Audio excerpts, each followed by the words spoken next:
evening, ladies and gentlemen. I have to say what a pleasure it is to be here talking to you. You may wonder where we are. We are in Sulaymaniyah. We're in Iraq, or Kurdistan, northern Iraq. Come here to the cradle of civilization in search of culture, songs, music, all sorts. And why am I sitting here at this particular moment? I'll tell you why I'm sitting here. It's because today, 24th of March, is the birthday of Dario. I'm a translator, io sono traduttore. Sono 30 anni che io traduco Dario e Franca Rame. And I thought it would be a good idea to do a little celebration of Dario's work here in Sulaymaniyah. Originally I thought that I would do the acting, but then I discovered this is not necessary because I have another man here to do the job. And here is where the mystery begins, ladies and gentlemen. The mystery begins with a piece of rope. A piece of rope. You have no idea what this piece of rope is, do you? No. All right, I will explain in a moment. It will become apparent. More to the point, ladies and gentlemen, in the bag, what we have is a pair of these. A pair of boxer's gloves of the Sphinx brand. You may ask, why am I traveling with a pair of boxer's gloves in a bag? The answer, ladies and gentlemen, is that I am not. But I have met here a comrade, a journalist and a boxer. Pugile, un giornalista, Luca, who is also here writing, researching, looking into politics, pursuing his studies. He, ladies and gentlemen, is from Sardinia. And he, ladies and gentlemen, is precisely a boxer. And because Dario's latest piece of work is a piece about a gypsy, a Roma boxer in Nazi Germany, we thought that it would be a nice moment. Abbiamo pensato che sarebbe un momento buono e bello per raccontare un pochino the story of this boxer.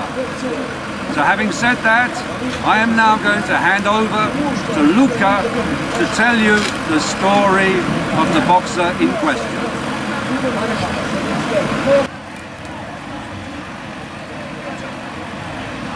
Okay, buonasera ladies and gentlemen. We are here to, I am here, I reckon, to tell the story of Rukeli, Alberello. Who was Rukeli? Mr. Trollman, a Sinti, a gypsy, it's uno zingaro, we may say. Rukeli was born in Bassa Sassonia and he was a genius of boxing. His coach was a Jew in Germany, 1933, when the Nazis came to power. And what happened? He was a brilliant boxer, a genius, a dancer. Muhammad Ali, 30 years afterwards, would have taken and stolen the movements, the dancing. You remember that, the dancing, you know, the butterfly and the bee. That originated with Trollman. Trollman, who had the chance to fight against Vitt. He was the first opponent, and he bit Vitt, you know, like come una zampogna. And what happened? The title, the German title they were fighting for, was taking place in a pub, in una birreria, and the referee was biased.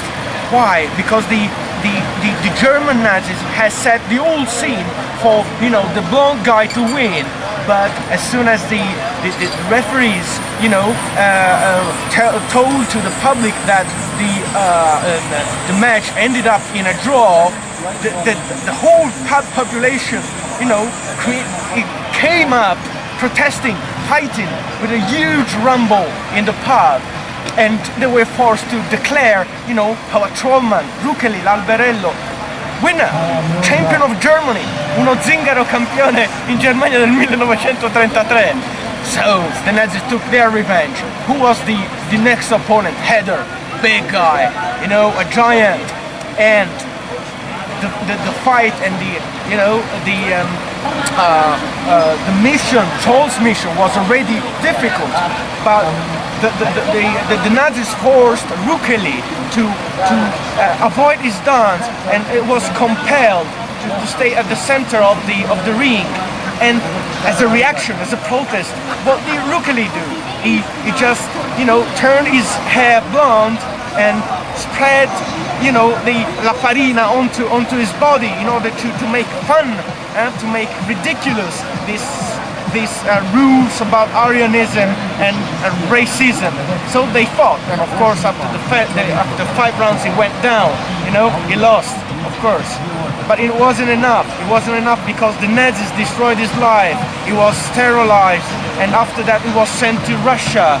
And when back from Russia, he was sent to a concentration camp in Wittenberg, when he was, you know, kicked out. He was humiliated, but with a couple of potatoes, 100 grams potatoes more every day. They made him stand because, you know, the capos had fun. They recognized him at the camp and they wanted him to fight, you know, to destroy again his celebrity, his strength, his dance. It was the ultimate humiliation. But one of these chaps, one of these capos, Cornelius was called, you know, got a bit surprised one day because they made a circle around him, and with the last strength Trollsman had, made maybe his most glorious match, putting Cornelius down in a beautiful knockout. The story ends that a few days afterwards, the championship, the world, maybe the universe, the humanity championship, Cornelius went after Trollman while he was working and killed him, striking him several times with a shovel. Now what we got now is a monument in Berlin, and that monument has nothing on it apart from a number, 9841, Trollman, Ruchelli, Alberello. Auguri Dario, abbasso la guerra, abbasso l'oppressione, viva la libertà, viva i pazzi, viva Trollman e viva l'Italia. Auguri.